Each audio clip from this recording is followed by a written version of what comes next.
from left to right. All right. So I'm first, thank you very much, Eduardo, for inviting me and having this farewell dinner. I didn't expect it, and I'm very grateful for it. But I did curate the list, except for the one person Eduardo invited, who mercifully, let's just keep it quiet. Okay. So first, Jay. Jay has actually known me next to Eduardo the longest in this table, because we were together in Merrill Lynch, where I was already insufferable, but we successfully worked together on many deals. But I'm very, very proud to say, even though I'm older than him, we played tennis and he pulled his hamstring playing against me and had to retire. It was a bad night. So, but Jay, I'm sorry we didn't get to work together at Evercore, but the most success I had in Merrill Lynch was working with you, and I'm very grateful that we worked together again at Merrill. Naveen, I'm very honored to work with you, and I thank you for inviting me to the Samsung pitch, although you told me leave in 12 hours for Korea and come back right after. But I'm glad we won it, and it was worthwhile. It was absolutely. It was critical. It was pivotal. So that's the reason I invited you, because I have the greatest respect for you, and we had success together. Pete, part of the reason, and Tim can blame you, I retired, is because the success we had in AppPoint led to people inviting me to do more things with them, and it wouldn't have happened without you. You're the guy who invited 6th Street. We negotiated together, and I know Eduardo and Ralph were very mad at me for not going to the Miami offsite in 2019, but we worked together in New York, so it was real business, and we closed the deal. Jane,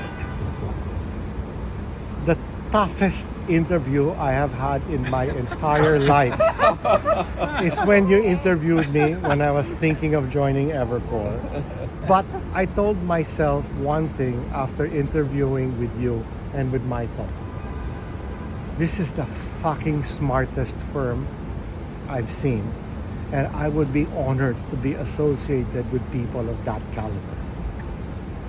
Tim, you also interviewed me that first day when I visited Eduardo after a few years, and I didn't always get what I wanted with you, but I always felt you treated me with respect, and whatever the decision was, whether it was to my favor or not, I thought it was fair, and I understood why. You have a very difficult job, but you do it better literally than anyone I know. Maybe my universe is small, but at least in my little universe, you do it better than anyone I know. And I haven't sold my Everstore stock yet, because as long as you're COO, I'm very confident, regardless of who is pretending to run the firm on top of you, I know who's running the firm, and that it's in safe hands. Neil, we have arguments because we respect each other's intellect and are willing to challenge each other. Again, just like with Pete, if not for AppPoint and if not for AIG, I'd probably still be in Evercore. So thanks to you, I've been able to graduate from Evercore too. Michael, wow. The first day I showed up in Eduardo's office, he said, "You got time?" I said, "Oh, of course I have time for you, Eduardo. I want you to see a few people." So it was Tim and Michael the first day. And when I interviewed with you, if Jane was the toughest interview, your interview told me, I belong in this firm. How can I find a way to be here? Because here's what he told me in the interview. He looked at my resume, just saw it. He goes, you don't remember this, but he goes, "Pardon my French, but you look like a guy who gets laid a lot. And you're good at getting laid. And you get laid often." Now that fucking David Tang at CSIP or whatever it was called at the time, he thinks of big pictures, tectonic plates moving. But I don't think he knows how to get laid. Can you help him get laid? I said, this is the guy I want to work for. This is a guy who's even worse than me. I finally found someone who's more incorrect, more profane than me. How can I join this firm? Holy shit, he's got the goods on you. I know. Now we got it on film. And now, second, Michael, thank you for being so kind to invite me to Kupang, to Grab, to Full Truck Alliance, to so many things. And now, I'm made and making enough money that I don't have to be at Evercore anymore. Thank you. So 3 of you are responsible for my leaving. Now, Eduardo, my once present, past, probably future boss, the boss through 2 millenniums.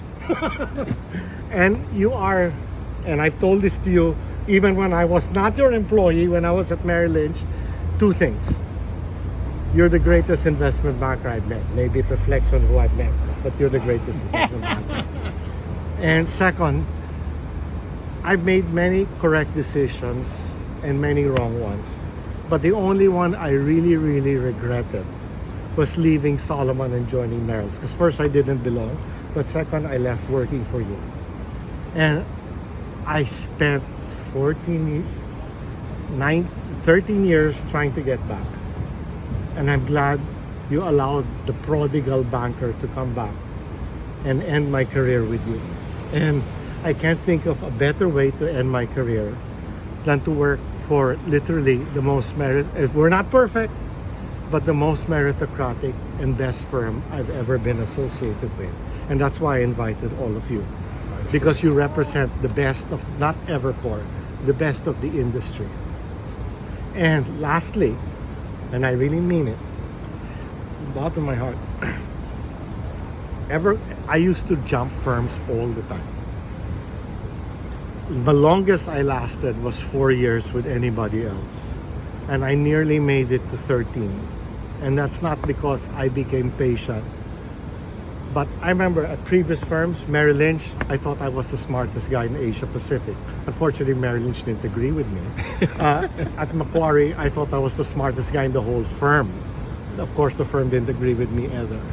But when I interviewed initially with Tim, Eduardo, Michael, and Jane, and I met the rest of you later, I said, these people are above my league, and I would be honored to be part of them. And that's why I joined Evercore. And that's why I stayed. Thank you. All right.